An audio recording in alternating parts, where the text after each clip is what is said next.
क्या आपके Meta ads पैसा तो खा रहे हैं लेकिन रिजल्ट नहीं दे रहे हैं? तो 2025 में मैं आपको ऐसी टारगेटिंग के बारे में बताने वाला हूँ जिस टारगेटिंग को करने से आपकी जो सेल्स है वो 10x से 20x हो जाएगी, 5x से 10x हो जाएगी। मतलब आपकी सेल्स इंक्रीज हो जाएगी।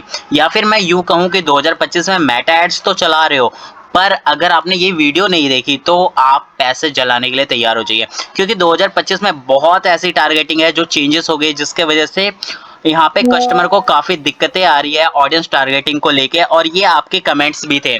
तो इस वीडियो में हम उसी के ऊपर में बात करेंगे कि यहाँ पे हमें 2025 में ऑडियंस किस अकॉर्डिंग टारगेटिंग करनी है जिससे हमारी सेल्स इंक्रीज हो एंड जो हम पैसा लगाए वो सही जगह इन्वेस्ट हो, एंड साथ ही साथ हमारा जो पैसा है वो वेस्ट ना हो, कहीं पे जले ना। तो ये वीडियो आप एंड तक जरूर देखना, बिकॉज इस वीडियो को एंड तक देखते देखते आप समझ जाओगे कि 2025 में आपको किस टाइप से यहाँ पे ऑडियंस टारगेटिंग करनी है।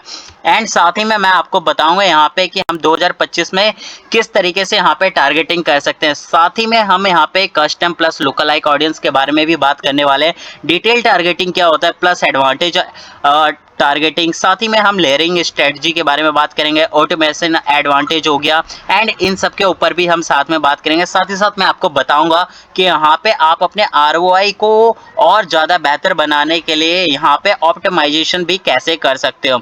तो चलिए वीडियो को स्टार्ट करते हैं। सबसे पहले आपको अपना जो फेसबुक एड्स मैनेजर है ये ओपन कर लेना है। ओपन करने के बाद जैसा हमने फर्स्ट स्टेप देखा था कि लोकलाइक प्लस कस्टम ऑडियंस को हमें यहाँ पे ऐड ऑन करना है एंड इसे समझना है। तो इसके लिए आपको क्या करना है, सबसे पहले यहाँ पे आना है एंड यहाँ पे आने के बाद आपको एक ऑडियंस का सेगमेंट दिखेगा, ऑडियंस के सेगमेंट पे क्लिक कर लेना है एंड इसे न्यू टैब में ओपन कर लेना है। ठीक है, जब आप इसे ओपन करोगे तो यहीं से हम अपने लिए कस्टम ऑडियंस एंड साथ ही साथ यहाँ से लोकलाइक ऑडियंस भी बनाएंगे। बट ये चीज करने से पहले आपके पास क्या है कि आपने पहले एड्स रन की हुई हो, क्योंकि जब आप यहाँ पे एड रन करते हैं तभी जो है आपका डाटा फैच होके फेसबुक के पास स्टोर होता है, क्योंकि फेसबुक जो है आपके डाटा को कभी वेस्ट नहीं करता, वो आपके डाटा को स्टोर करता है, चाहे वो आपका पेज लाइक हो, एंगेजमेंट हो, कमेंट हो, या फिर आप यहाँ पे किसी भी टाइप से एड रन कर रहे हो, या साथ ही साथ मैं यूं कहूँ कि आपका यहाँ पे अकाउंट है तो भी आपका डाटा स्टोर होता है। तो यहाँ पे करना क्या है, जैसे हम ऑडियंस वाले सेगमेंट पे आ गए तो पहले में आपको क्या करना है, यहाँ पे आपको एक क्रिएट ए कस्टम ऑडियंस बना लेना है। यहाँ पे जब आप क्रिएट ए कस्टम ऑडियंस पे जाओगे तो यहाँ पे आपको क्या करना है, यहाँ पे आपको करना क्या है, यहाँ पे आपको एक ऑडियंस सेट करनी है, चाहे वो वेबसाइट हो, ऐप एक्टिविटी हो, कैटलॉग हो, कस्टम लिस्ट अगर आपके पास है तो कस्टम लिस्ट से भी कर सकते हो, एंड साथ ही साथ यहाँ पे आप ऑफलाइन एक्टिविटी को भी ट्रेस कर सकते हो। साथ ही साथ यहाँ पे आपको मेटा सोर्स से रिलेटेड भी यहाँ पे आप ऑडियंस बना सकते हो। तो डिपेंड करता है कि आप यहाँ पे अपना कस्टम ऑडियंस किस अकॉर्डिंग बनाओगे। ठीक है, तो यहाँ से भी आपको अपना एक कस्टम ऑडियंस बना देना है। तो यहाँ पे हम सपोज दैट वेबसाइट पे जाते हैं तो नेक्स्ट पे क्लिक करते हैं। नेक्स्ट पे क्लिक करने के बाद यहाँ पे आपको क्या करना है, अपने इवेंट्स को सेटअप करना है। इवेंट्स को सेटअप करने के लिए आपको यहाँ पे बहुत सारे ऑप्शंस तो नहीं मिलते, बट 3 ऑप्शंस मिलते हैं। फर्स्ट जिसमें आपके पास होता है कि जितने भी वेबसाइट विजिटर्स है जो आपकी वेबसाइट पे आ रहे हैं उन्हें टारगेट कर सकते हो, या फिर स्पेसिफाई कर सकते हो जो आपके पेज को ही लाइक करते हैं, या थर्ड में आप विजिटर्स बाय टाइम स्पेंड्स के अकॉर्डिंग सेट कर सकते हो कि सपोज दैट मेरे साइट्स पे 10,000 लोग आ रहे हैं, बट उसमें से मैं चाहता हूँ जो लोग मेरे साइट्स पे आके 5 मिनट या 2 मिनट रह रहे हैं उन्हीं को मैं अपनी ऐड दिखाऊं, क्योंकि वो इंटरेस्टेड होंगे या फिर उन्होंने मेरी वेबसाइट को अच्छे से रीड किया होगा। तो इस टाइप्स के ऑडियंस को आप टारगेट करोगे तो हायर चांसेस होते हैं कि आपके सेल्स बूस्ट होगी। तो आपको इस टाइप्स के ऑडियंस को यहाँ पे सेट कर लेना है एंड यहाँ पे ऑडियंस नेम देना है, डिस्क्रिप्शन देना है एंड क्रिएट ऑडियंस कर लेना है। तो इस तरीके से आप यहाँ पे कस्टम ऑडियंस क्रिएट कर सकते हो। यहाँ पे आपको क्रिएट ए लुकलाइक ऑडियंस पे क्लिक करना है एंड यहाँ से आपको जो है डाटा सोर्स यहाँ पे सिलेक्ट करना है कि आपका पिक्सल या कन्वर्जन किस अकॉर्डिंग बना हुआ है। तो मैं यहाँ पे क्लिक करता हूँ तो यहाँ पे देख सकते हो मेरे पास 2 कन्वर्जन ऑलरेडी बने हुए हैं, मतलब 2 पिक्सल सेटअप है इसलिए मुझे दिख रहा है। एंड अदर सोर्स में देखते हैं तो अदर सोर्स में मुझे यहाँ पे 3 दिख रहे हैं, मतलब 3 पेज कनेक्ट है एंड 2 कन्वर्जन मैं ऑलरेडी बना चुका हूँ। तो यहाँ पे क्या करना है, आप पेज के अकॉर्डिंग भी बना सकते हो, साथ ही साथ अगर आप ई-कॉमर्स के लिए रन कर रहे हो तो यहाँ पे आप अगर कन्वर्जन बना हुआ है एंड कन्वर्जन में आप पहले चेक करना कि अगर आपका डाटा स्टोर है या फिर आपने पहले ऐड रन की हुई होगी तो आपका डाटा स्टोर होगा। एंड उस पर क्या करना है, उस कन्वर्जन पे क्लिक कर लेना है। कन्वर्जन पे क्लिक करने के बाद आपका यहाँ पे कन्वर्जन सेट हो जाएगा जिस कन्वर्जन पे ऑलरेडी आपने ऐड रन कर रखा है। साथ ही नीचे आना है, नीचे आने के बाद आप देखोगे कि यहाँ पे परचेस आ रहा है and other event with value आ रहा है। तो यहाँ पे आपको करना क्या है, अगर सपोज दैट आपके जो परचेस हो रहे हैं तो आप उन्हें भी रिटारगेटिंग कर सकते हो। तो यहाँ पे आप लोकल लाइक के ऑडियंस के अकॉर्डिंग रिटारगेटिंग बहुत अच्छे से कर सकते हो एंड ईजिली कर सकते हो। एंड साथ ही साथ जब आप लोकल लाइक ऑडियंस बनाते हो तो 95% चांस होता है कि आपका प्रोडक्ट सेल होगा, आपका प्रोडक्ट परचेस होगा एंड वो ऑडियंस आपके प्रोडक्ट्स में इंटरेस्टेड है। तो यहाँ पे अगर आप परचेस वाले ऑडियंस को दिखाना चाहते हो, सपोज दैट आप न्यू प्रोडक्ट लॉन्च कर रहे हो, तो आप यहाँ पे परचेस पे क्लिक करके आप इस टाइप्स के ऑडियंस को यहाँ पे टारगेट कर सकते हो एंड उन्हें अपनी ऐड दिखा सकते हो। एंड साथ ही साथ अदर इवेंट्स वैल्यू पे भी क्लिक कर सकते हो अगर आप एक न्यू कस्टम या न्यू लुकालाइक ऑडियंस बनाना चाहते हो। तो यहाँ पे क्लिक करने के बाद आपको अदर पे आना है एंड यहाँ पे आपको अपना जो इवेंट बना रखा है उस इवेंट को सेटअप करना है। यहाँ पे उसे जो है सिलेक्ट कर लेना है। सपोज दैट मैंने यहाँ पे अगर कोई इवेंट मेरा बना होता तो यहाँ पे अगर मैं ऐड टू कार्ट को करता तो ऐड टू कार्ट इवेंट्स मेरे यहाँ पे सेटअप हो जाता, तो मेरी जो ऐड यहाँ पे सेट होती वो उन्हीं ऑडियंस को ऐड दिखती जो जिन्होंने ऐड टू कार्ट कर रखा है या फिर यहाँ पे पेमेंट इन्फो कर रखा है या विश लिस्ट में सेट कर रखा है या चेकआउट में कर रखा है, तो उन्हीं उसी टाइप्स के पर्सन्स को मेरी ऐड दिखती। तो इस तरीके से भी आप यहाँ पे लुकालाइक ऑडियंस बना सकते हो। साथ ही साथ यहाँ पे सिलेक्ट ऑडियंस लोकेशन भी सेट कर सकते हो कि किस टाइप्स के ऑडियंस को आप यहाँ पे अपनी ऐड दिखाना चाहते हो। सपोज दैट यहाँ पे आप कंट्री वाइज दिखाना चाहते हो तो कंट्री वाइज भी और रीजन वाइज भी सेट कर सकते हो। तो लुकालाइक ऑडियंस में क्या होता है कि आपको थोड़ा डीपली टारगेटिंग करने का एक अलग से ऑप्शन मिल जाता है जिसके थ्रू आप अपने ऑडियंस को और अच्छे से यहाँ पे टारगेटिंग कर पाते हो एंड हायर चांसेस हो जाते हैं कि आप जब लुकालाइक ऑडियंस के थ्रू यहाँ पे ऐड रन करते हो तो आपके जो प्रोडक्ट परचेस करने के जो चांसेस होते हैं वो अगर सपोज दैट 20% है तो आप यहाँ पे लुकालाइक ऑडियंस के थ्रू यहाँ पे 80% कर सकते हो। तो इस तरीके से आप यहाँ पे अपना परचेस रेट भी इंक्रीज कर सकते हो। तो इस तरीके से आपको यहाँ पे क्रिएट ऑडियंस पे क्लिक करना है जिससे आपका जो यहाँ पे ऑडियंस है वो बन जाएगा। तो इस तरीके से भी आप यहाँ पे टारगेटिंग कर सकते हो 2025 में और ये काफी ज्यादा हेल्पफुल भी है। एंड अब यहाँ पे आपको क्या करना है, लाइक यहाँ पे आते हैं एंड यहाँ पे आने के बाद क्रिएट ऑडियंस पे जाते हैं एंड यहाँ पे सपोज दैट हम कोई सा भी ऑब्जेक्टिव ले लेते हैं क्योंकि यहाँ पे मैं आपको सिर्फ बता रहा हूँ। तो यहाँ पे हम लीड्स लेते हैं एंड कंटिन्यू वाले बटन पे क्लिक करते हैं। जैसे हम कंटिन्यू वाले बटन पे क्लिक करेंगे देन यहाँ पे हम डायरेक्टली टारगेटिंग पे आएंगे एड सेट पे।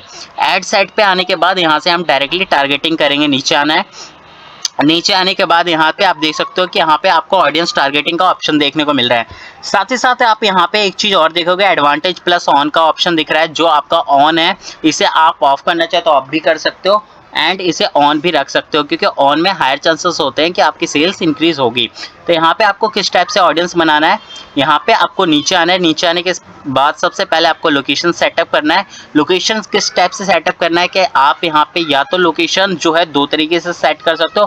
पहला, या तो आप यहाँ पे किलोमीटर रेडियस के अकॉर्डिंग टारगेट कर सकते हो या फिर डायरेक्टली आप प्लेस वाइज भी टारगेट कर सकते हो या पिन कोड वाइज भी यहाँ पे टारगेट कर सकते हो। तो यहाँ से आपको लोकेशन इस टाइप से टारगेटिंग करनी है। इसके बाद नीचे आने, नीचे आने के बाद यहाँ पे देखोगे कि आपको एक ऑप्शन देखने को मिलेगा कस्टम ऑडियंस एंड साथ ही में यहाँ पे जो है एक पेंसिल का आइकन देखने को मिल रहा है। इस पेंसिल वाले आइकन पे क्लिक करना है एंड यहाँ से अब आपको जो है इंटरेस्ट, बिहेवियर एंड डेमोग्राफिक के अकॉर्डिंग टारगेटिंग करनी है। तो यहाँ पे क्या है, टारगेटिंग कैसे करोगे, यहाँ पे देखोगे कि आप एक कस्टम ऑडियंस देखने को मिल रहा है। तो यहाँ पे आप पेंसिल वाले आइकन पे क्लिक करोगे तो यहाँ से आपने जो लुकालाइक ऑडियंस या कस्टम ऑडियंस बना रखी होगी उन्हें आप क्लिक करके टारगेट कर सकते हो। जैसे हमने नहीं बना रखा तो नहीं दिख रहा है, बट अगर आपने बना रखा होगा तो यहाँ पे दिख जाएगा। अब यहाँ पे आपको टारगेटिंग कैसे करनी है कि लाइक यहाँ पे अब आपको जो है इंटरेस्ट के अकॉर्डिंग टारगेटिंग करनी है, बिहेवियर एंड डेमोग्राफिक्स। तो यहाँ पे क्लिक करोगे further limit the reach and यहाँ पे आपको क्या करना है, स्विच सेटअप पे क्लिक कर देना है, ठीक है। या स्टे करेंट पे भी रख सकते हो आप। तो यहाँ पे जैसे आप करोगे उसके बाद देखोगे डिटेल टारगेटिंग का ऑप्शन देखने को मिल रहा है, इस पे आपको क्लिक करना है एंड यहाँ पे इंक्लूड पीपल्स को कर देना इंक्लूड। तो यहाँ पे आपको अब डिटेल टारगेटिंग करनी है। तो यहाँ पे आप डेमोग्राफी, बिहेवियर, इंटरेस्ट के अकॉर्डिंग, तो यहाँ पे आपके लिए जो मेन टारगेटिंग होती है जो हर जगह काम आती है वो है एंगेज शॉपर। तो ये टारगेटिंग जो है एक एवरग्रीन टारगेटिंग है जिसका यूज आप हर जगह कर सकते हो, वो भी सेल्स पर्पस के लिए, ठीक है। सेकंड में यहाँ पे अगर मैं आपको बताऊं तो ऑनलाइन सेल का आपको देखने को मिल जाएगा, ऑनलाइन सेल्स या फिर ऑनलाइन रिटेल्स करके कुछ ऑप्शंस है तो जो यहाँ पे आपको मिल जाएंगे।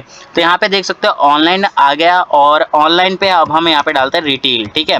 तो ऑनलाइन रिटेल करते हैं या ऑनलाइन शॉपिंग करते हैं तो ये आ गया, ठीक है। तो ये एक दो ऐसी टारगेटिंग मैं आपको बता रहा हूँ जिसे आप यूनिवर्सल हर जगह यूज़ कर सकते हो अगर आपका भी ई कॉमर्स से रिलेटेड यहाँ पे बिजनेस है। तो इस तरीके से अगर आप यहाँ पे टारगेटिंग करते हो तो ये टारगेटिंग काफ़ी ज़्यादा हेल्पफुल रहेगी, एंड साथ ही साथ आपको इससे अच्छे रिजल्ट्स भी देखने को मिलेंगे। तो इस तरीके से आपको यहाँ पे टारगेटिंग करनी है।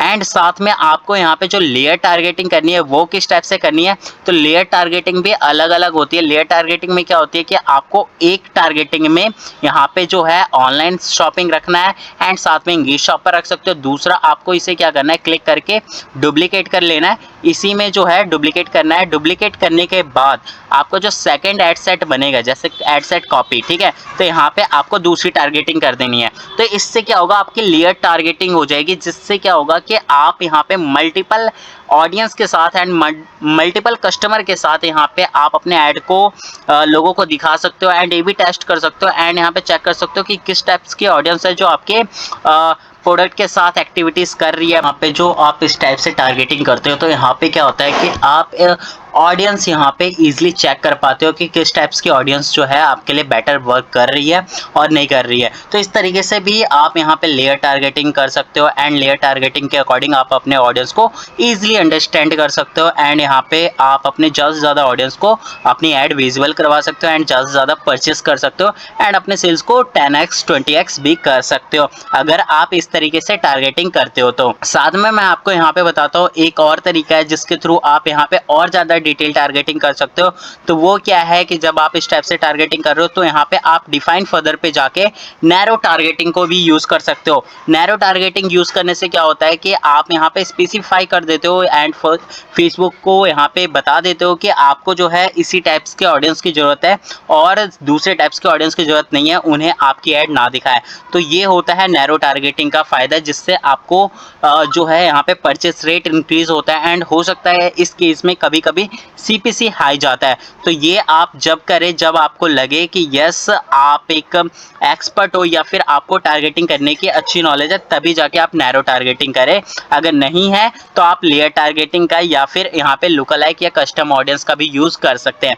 तो इस तरीके से आप अगर अपने लिए 2025 में टारगेटिंग करते हो, अपने प्रोडक्ट्स के लिए या फिर लीड्स के लिए टारगेटिंग करते हो, तो यहाँ पे हायर चांसेस होते हैं कि आपको रिजल्ट्स काफ़ी अच्छे देखने को मिल सकते हैं। 200% तक आपको रिजल्ट्स आ सकते हैं यहाँ पे। एंड अगर आपको कहीं पे इशू आता है टारगेटिंग करने में तो आप मुझे कमेंट कर सकते हो, एंड आई होप सो कि वीडियो आपको पसंद आई होगी।